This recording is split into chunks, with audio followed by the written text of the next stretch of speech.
46 সংখ্যক ৰাষ্ট্ৰপতি Joe Biden ট্ৰাম্পৰ 7,591,531টা ভোট বাইডেনৰ পক্ষত 7,48,47,838টা ভোট 20 নৱেম্বৰত 78তম জন্মবাৰ্ষিকী যেন নৱবৰ্ষৰ আৰম্ভণি 31 ডিচেম্বৰৰ নিশা পুৰণিক বিদায় দি নতুনক আদৰাৰ আনন্দ 78টা বসন্ত গৰকা অথচ যেন দুৰন্ত তৰুণ বহু কাল ধুমুহা পাৰ হৈ গৈছিল আমেৰিকাৰ নৱ নিৰ্বাচিত ৰাষ্ট্ৰপতি জো বাইডেনৰ মূৰৰ ওপৰেদি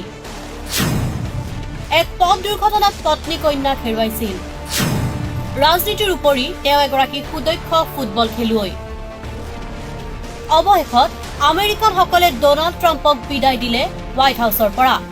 এইগৰাকী ৰাষ্ট্ৰপতিৰ কাৰ্যকালত ক্ৰমে বিয়পিছিল সাম্প্ৰদায়িকতাৰ বিষবাষ্প কৃষ্ণাংগসকলক যেন মুখ বন্ধ কৰিবলৈ হাতত লৈছিল পৰিকল্পনা আমেৰিকাই প্ৰকাশ্যে নকলেও ইছলাম বিৰোধী স্থিতি লৈছিল ট্ৰাম্পে এনে এটা ধাৰণা দিবলৈ গৈ মুছলমান জাতিটোক বিশ্বৰ আগত হেয় কৰিছিল নৱনিৰ্বাচিত ৰাষ্ট্ৰপতি জো বাইডেন উদাৰপন্থী বিজয়ী হৈ স্পষ্ট কথা বাইডেনৰ মানুহক ভাগ ভাগ কৰা অনুচিত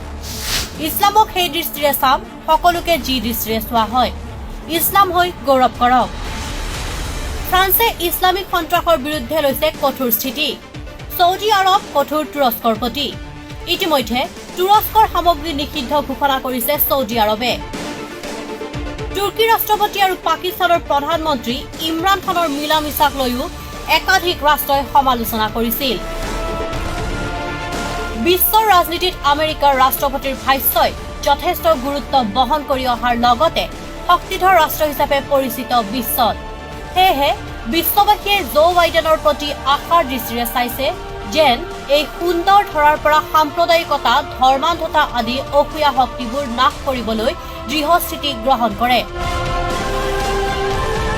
ইণ্টাৰনেশ্যনেল ডেস্ক ৰাফতাৰ 7 নিউজ